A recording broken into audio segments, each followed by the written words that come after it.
Namo tassa bhagavato arahato samma sambuddhassa. Namo tassa bhagavato arahato samma sambuddhassa. Namo tassa bhagavato arahato samma sambuddhassa. Buddham dhammam sangham namasami. Well, thank you for joining me. Um, Today we have a sutta. It's the first sutta in the connected discourses on the path, the Magga Samyutta. Welcome, John. People just joining in. This is SN 45-1, and I'll show it on the screen. But this is important. It's a first in this collection, and welcome. Welcome, Adrian. So this is the first in the collection on the path, as I was saying, and it's important. It's showing the interrelationship between the path factors, how they relate to one another, but also some other details. I'm going to bring in from another sutta, and I'll share that one too. So, oh, I think I have to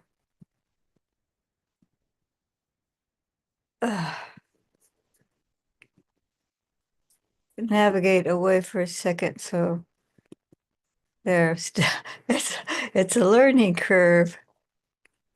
Okay.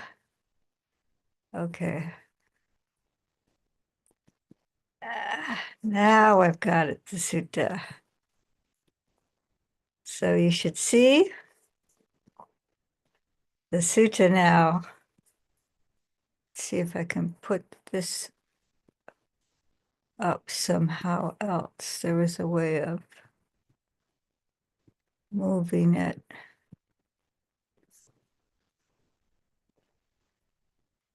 There, I think I've got it. So this is a Sawati, and it always starts, the sutras always start, so I have heard, or thus I have heard. And it's usually understood that that's Ananda speaking from memory. He had incredible memory. Oh, here it is. This, interestingly enough, is called ignorance. And usually in the teaching, the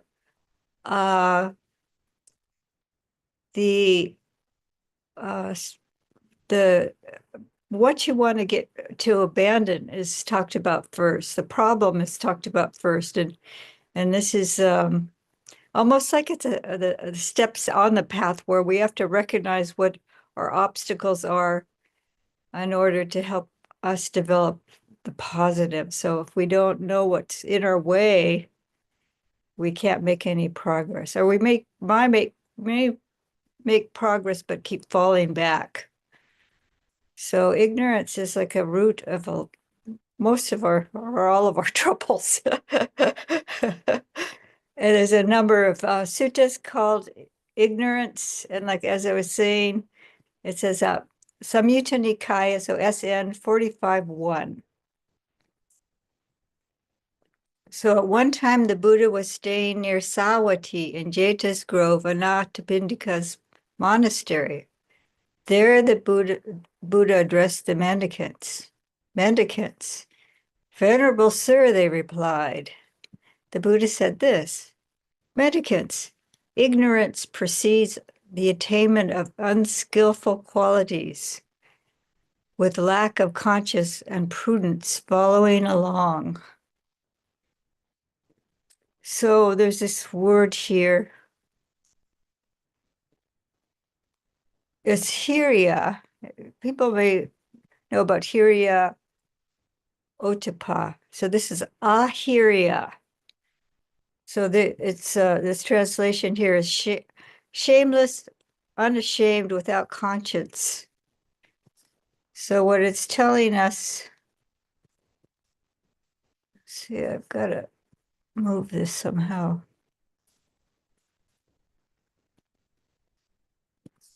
There it goes. So if we don't have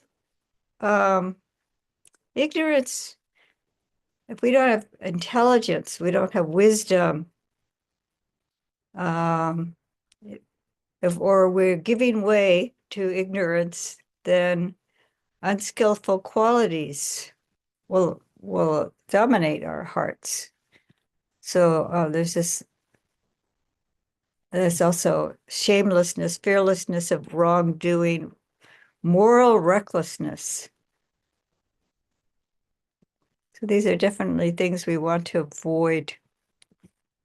And this is Bhante Sujato's translation. An ignoramus sunk in ignorance gives rise to wrong view.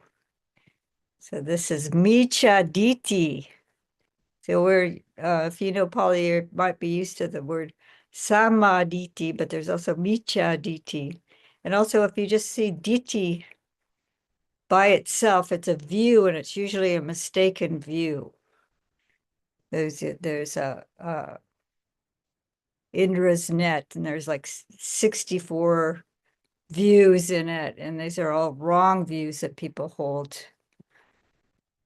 And often well, if you could have a wrong view and it's not extremely harmful, but there are certain views that are very harmful, which is that there's no karma, there's no cause and effect, there's you don't need to respect anyone. So wrong view gives rise to wrong thought. Let's see, Micha Sankapo. See, now we're going through the path factors, but they're all mistaken, starting with ignorance, but wrong view setting the stage. So even if you're off a little bit, let's see if you want to go in a particular direction right ahead of you, but if you're like veering off, then it's just going to keep taking you further and further and further away. So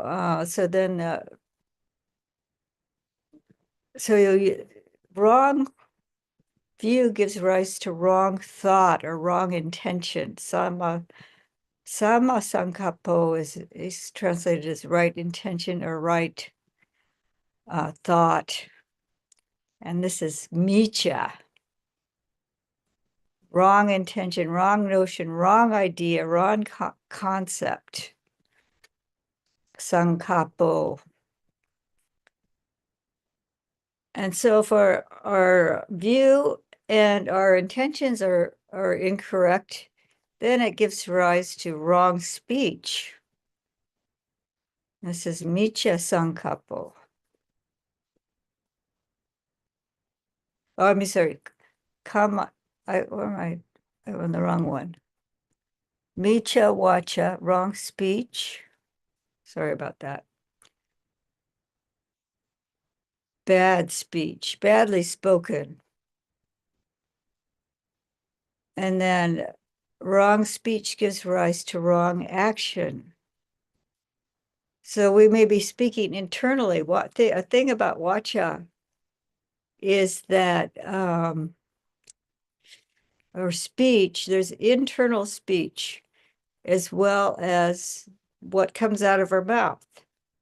So if we're talking to ourselves a lot incorrectly about, bad ideas, convincing ourselves that some action is a good action.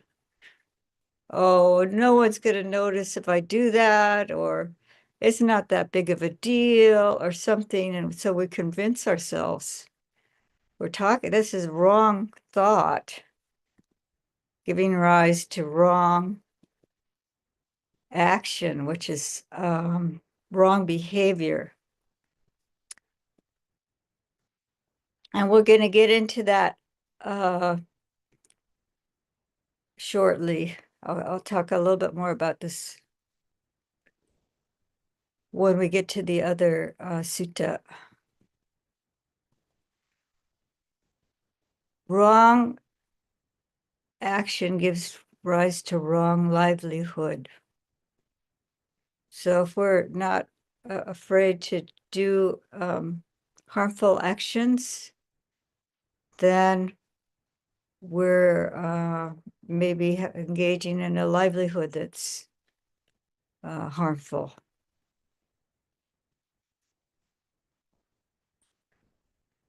Wrong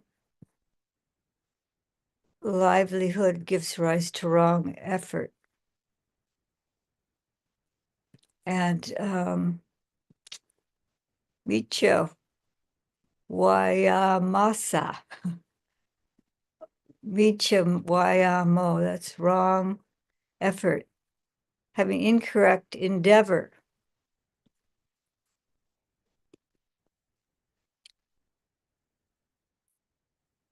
So livelihood, your livelihood, what you put your energy in and what is supporting the effort you put into things. This one is a little bit harder to say that there's one thing springing to another, but I think it's all, not only is one springing to the next, but also it starts to get to a point where they're all mutually supporting one another.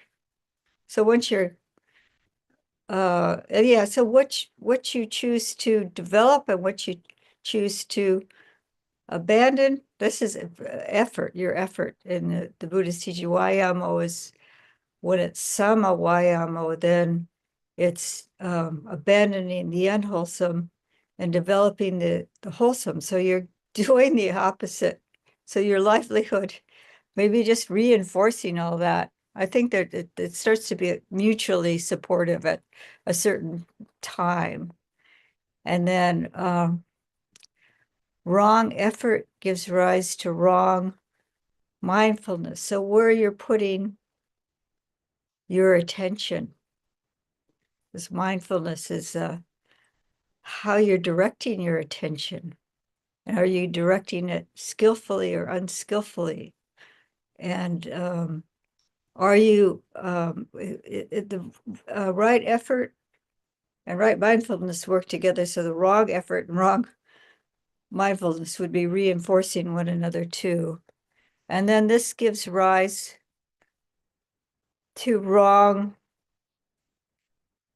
immersion or samadhi, miccha samadhi. So miccha samadhi, it is possible to be so focused on, you're focusing on the wrong thing. Someone said, I think it was maybe Ajahn Jha was talking, the cat can be in like in a state of samadhi. Their concentration is so deep and intent. Have you ever seen a cat guarding a hole? There's a gopher or something like that. And so all their attention is just focused on that. The hole where the rodent might pop its head out. So they're just completely still, and all their focus is on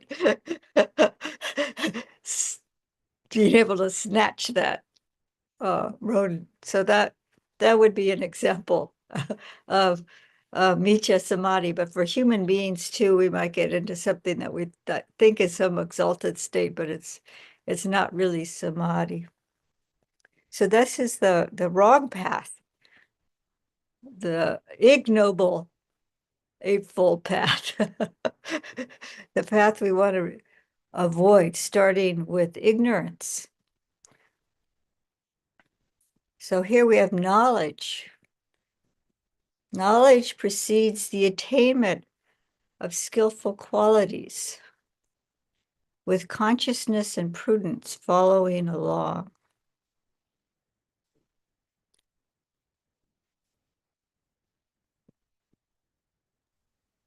So I'm going to try to see if I can change the view here. Let's see if I can bring this down. There.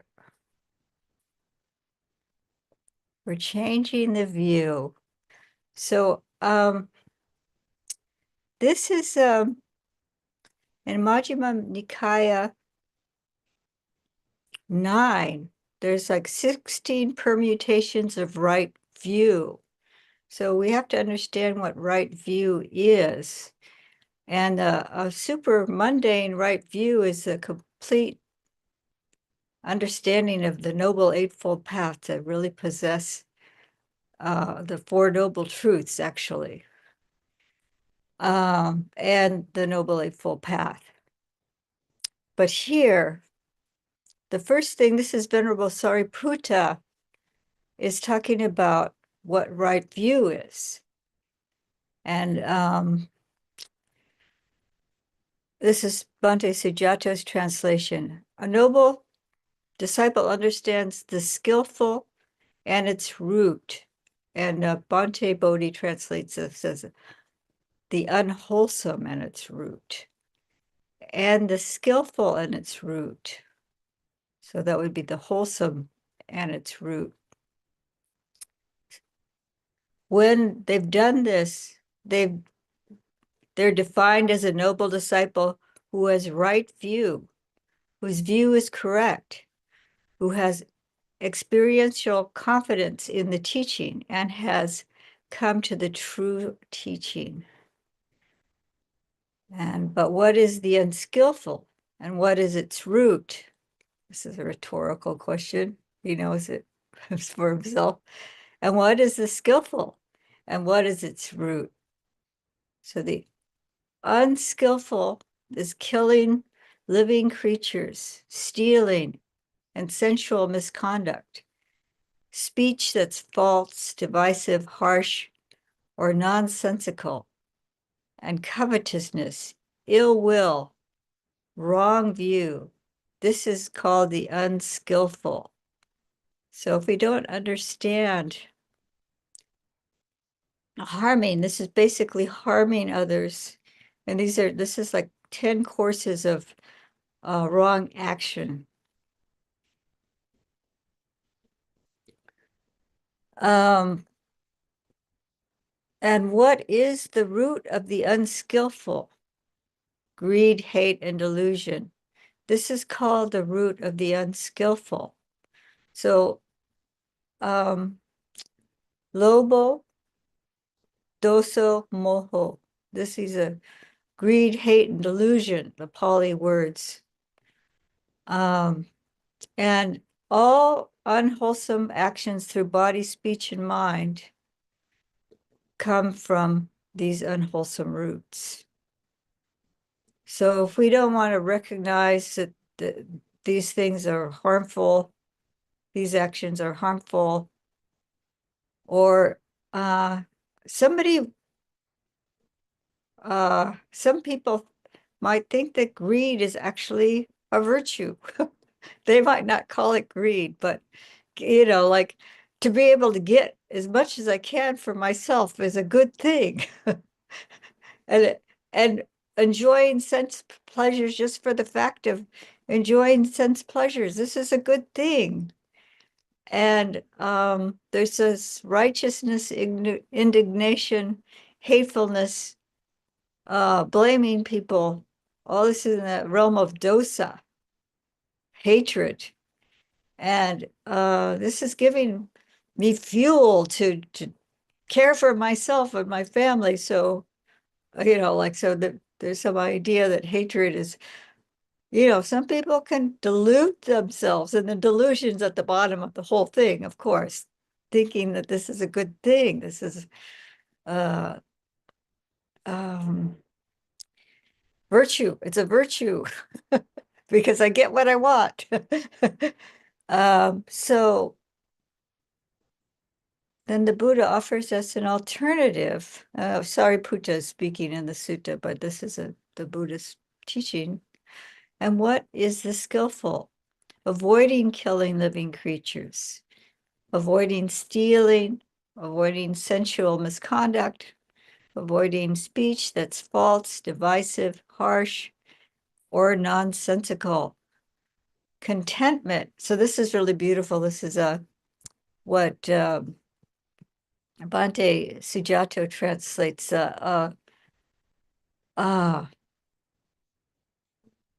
It's alobo. Alobo is non-greed, but he's saying contentment and goodwill for adoso. And right view, we have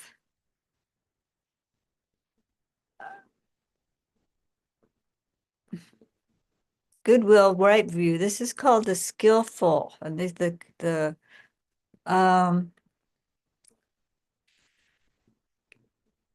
root of the skillful is contentment, love, and understanding. So this is kusala, akusala. So kusala is a skillful or wholesome, and akusala is the unskillful or unwholesome. You probably hear these words from Dhamma teachers, so it's good to just really understand what the meaning of these words are. So here, so I said in this sutta, there's like 16 ways to see right view, and this is the classic, which you'll see if you go to Samyutta Nikaya 45.8, there's the analysis of the path, and it goes into detail of all the path factors. So this is the classic, the most common understanding of, okay, let's see. So I'll just, though I have Bhante Bodhi's translation too of the above. And what is the root of the wholesome?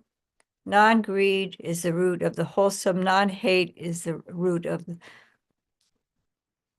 the wholesome, and non-delusion. So they're all negations. So aloba, adosa, amoho. I guess that's why I had put that there, just to show the alternate translation of those on the wholesome roots. So this is what I was going to tell you about, is the classic, or the most it's a super mundane right view.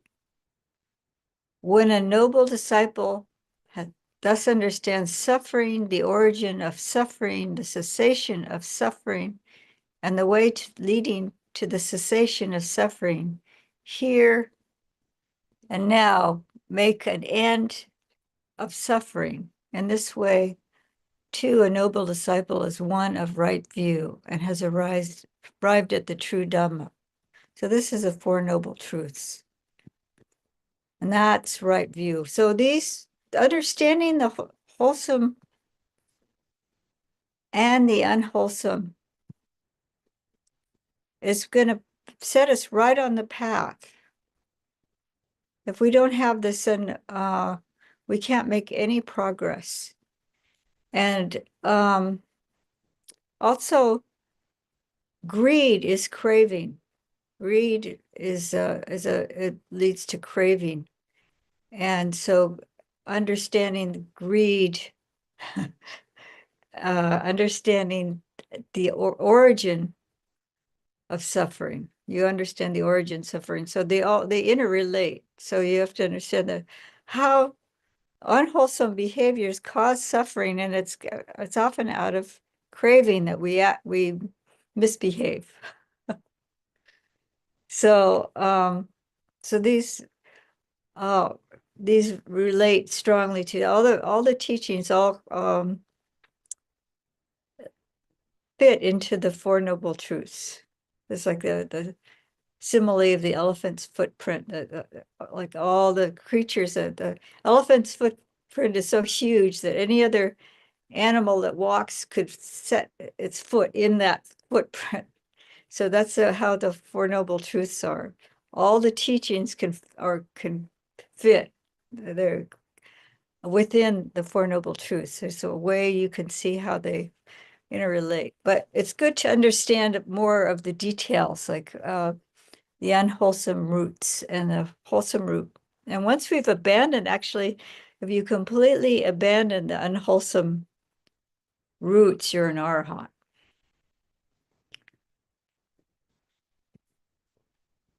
So we overcome ignorance, and then you understand reality. You understand the truth. So we'll get back to the sutta we started with. So knowledge precedes the attainment of skillful qualities, with conscience and prudence following along. Oh, there was something else I wanted to show you from this document. It's right down here. So there wasn't, I had to go to the digital poly reader to get Hiriotapa because it's a compound word, and sometimes the dictionary gets confused and I get a question mark. So conscience and concern towards respect for oneself and others. So this is the hiri is respect for yourself. So I would be disrespecting myself if I acted in unwholesome ways, unskillful ways. If I were to lie, or if I were to steal or do something that was against my principles, I'm disrespecting myself. So this hiri is keeping me, it's a protection from unskillful actions, from those 10 courses of unskillful behaviors that are listed. So my conscience stops me, but also respect for myself and others. So since I respect others, I won't act in unskillful ways. I won't act in harmful ways. I won't do things that people would criticize me for also. So this is where Hiriotapa is a protection. It's not like, sometimes it's translated as shame and dread, which is like, especially for a Westerners way of thinking of things, that sounds really terrible but when you think, okay, I would be ashamed if other people knew I did that. That might stop me, right?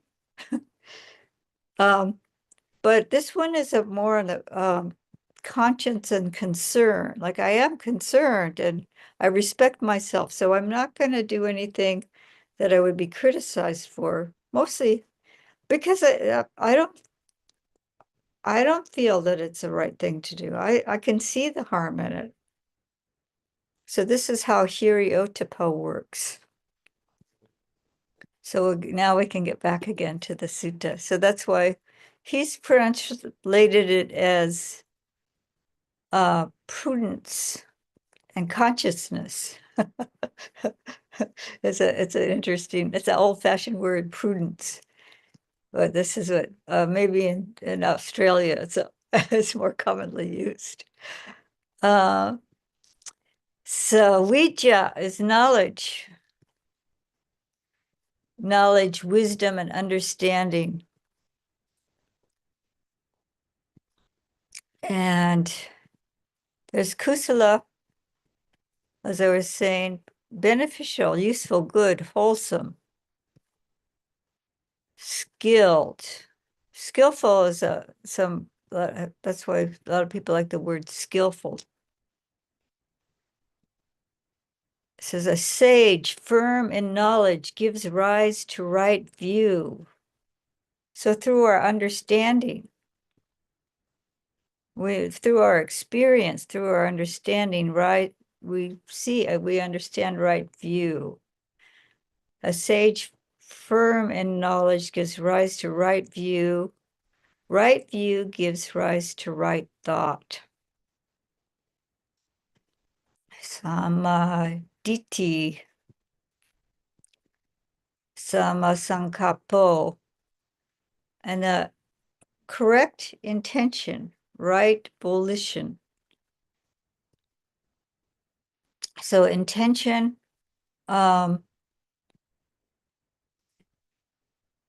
I first saw it translated as right thought, and Bhante Sujato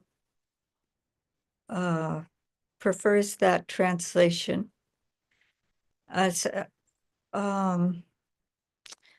so it's correctly directing our thoughts. Could be one way of thinking about right thought, thinking in the right direction, directing our thoughts properly. And then with the right view, I have to go towards the camera to make it go in a direction that makes sense. So like I was saying, if you get off a little bit, you start getting off track, but you get staying on track. So then things are everything is lining up correctly. And I think also when you have, you're starting out with wrong view, it's not necessarily one direction, it's like all over the place. But with the right view and right thought, you're really directing it in a proper way. So then, like a thought precedes, verbal speech is preceded by verbal thought. So what we think about, we speak. And sometimes it seems like a simultaneously, and that's where we get into trouble, where our thoughts kind of tumble out of our mouth.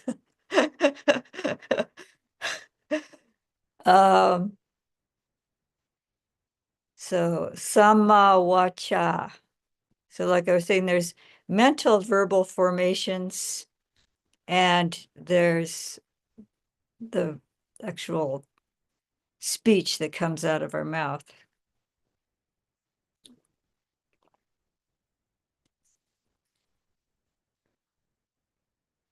Right speech gives rise to right action.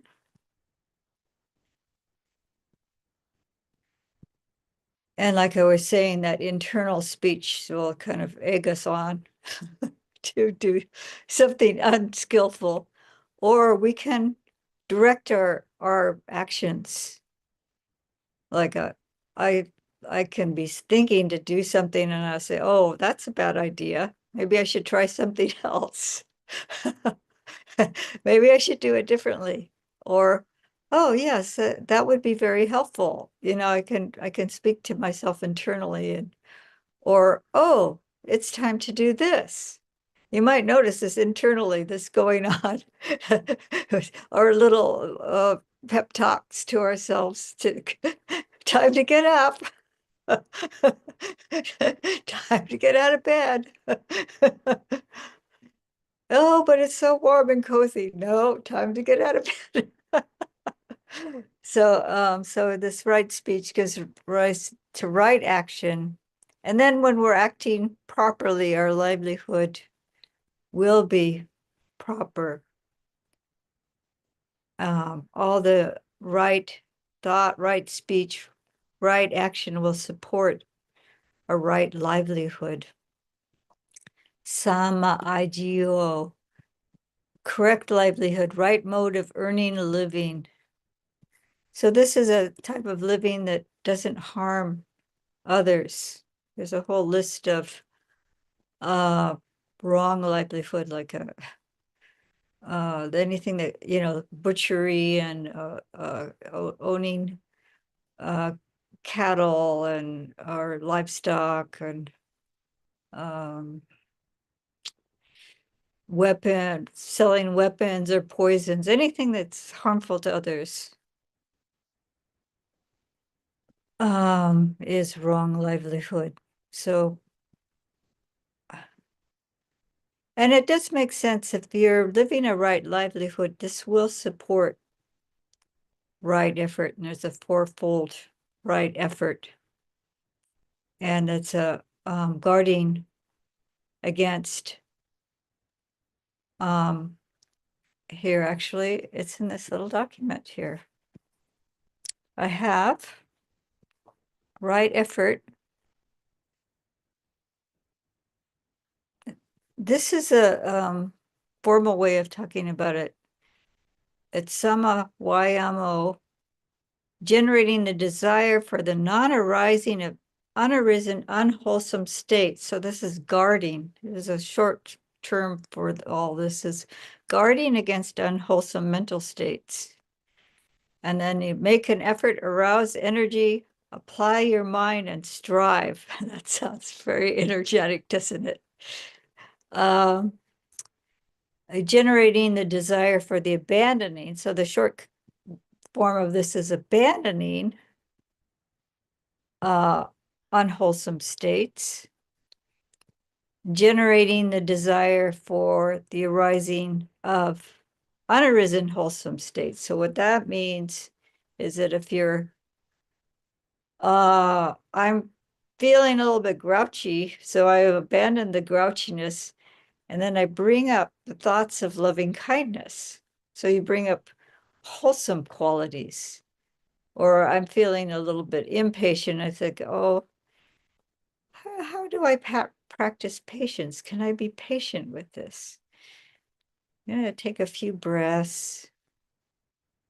It doesn't, I don't have to be in a hurry, do I? So you generate this is a self-talk I was talking about too. You can use your self-talk to help generate unarisen wholesome states. You have to know, what qualities do I need right now? What quality do I want to cultivate throughout the day? If I see myself that have a tendency for impatience, can I cultivate this patience? Can I cultivate whatever it is that I feel like isn't I'm in need of right now? And also wisdom. Wisdom is a wholesome quality. What ways can I cultivate wisdom? So you bring up this desire for this, and then you bring up the qualities in yourself.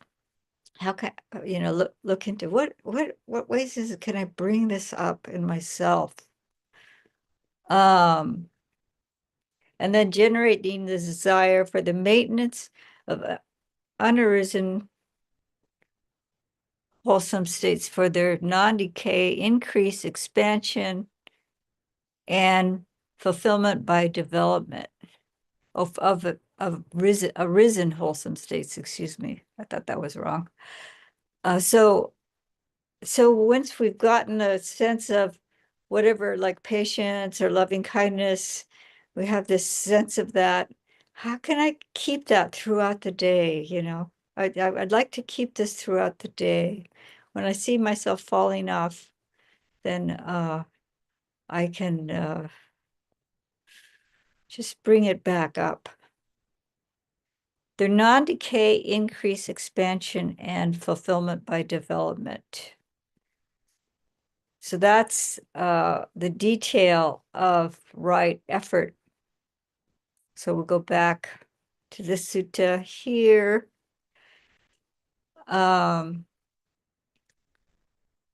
Right effort gives rise to right mindfulness. Right mindfulness, the classic description of right mindfulness is the 4 satipatthanas, the 4 establishments of mindfulness. But if you're practicing with any aspect of that, mindfulness of the body, mindfulness of feeling, mindfulness of the mind, a lot of what we do is mindfulness of the mind, like aware of what mental state is arising. And this is supported by right effort, because your right effort is, and right mindfulness and right effort work together, actually. They reinforce one another. but you have to have right effort in order to have right life mindfulness, and vice versa, I guess. So, so the four satipatthanas. So you have the mindfulness of the body, mindfulness of feeling, mindfulness of mind, which would be the mental states, and phenomena would also be like the hindrances, the unwholesome, like details of the unwholesome qualities, and the wholesome to develop the uh, more refined aspects of the wholesome qualities. So this gives rise to right, mindfulness gives rise to right immersion, which is samma samadhi. And this is perfect stability of mind, correct mental composure. Isn't that a beautiful translation of samadhi? Having perfect stability of mind with correct mental composure. So it's said that all the other seven path factors support samma samadhi, and samma samadhi is described as the four jhanas and in the analysis of the path. This is but working towards this mental composure, the stability of mind, there's when we're on the path, it's a gradual path. So we will fall off. Our view will get a little bit off, and then we'll need to correct it a little bit. Or our thinking or our intentions will get a little bit off, and then we'll need to kind of nudge it back. So, but as long as we're aware, this is where the right effort and mindfulness really are protectors and keep us, because we'll fall off and we pull ourselves back on again and again and again, probably until, I mean, it's going to happen a lot less once we've entered the stream. There'll be our view will never be off. Our view won't be off. Our problem, for most part, our thought and speech and action, if they go off as a sotapanna, we're off, then we try to correct it. We realize it quickly and we try to correct it immediately. This is the description of a sotapanna. If they see a fault in themselves, they immediately try to correct it. So all these factors work together and supportive of one another, and we can't expect perfection until our hardship. So we have to be patient and keep walking on the path. So I'll offer this for a reflection, and I'm going to end the screen share. There we go. And we have a few minutes left, and I'm just wondering if we could end with a homage to the Buddha, and then you could stay on, and I'll take it off of the live screen, and then we can have a discussion.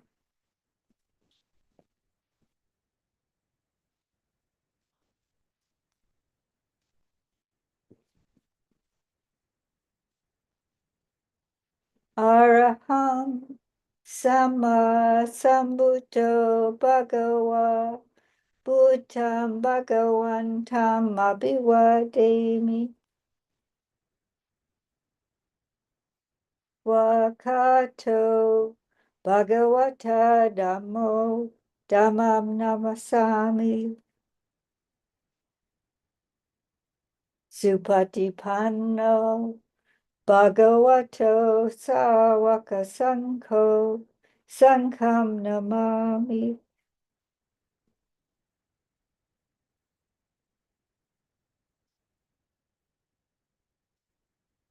Thank you all. Please stay on if you want to stay for the discussion.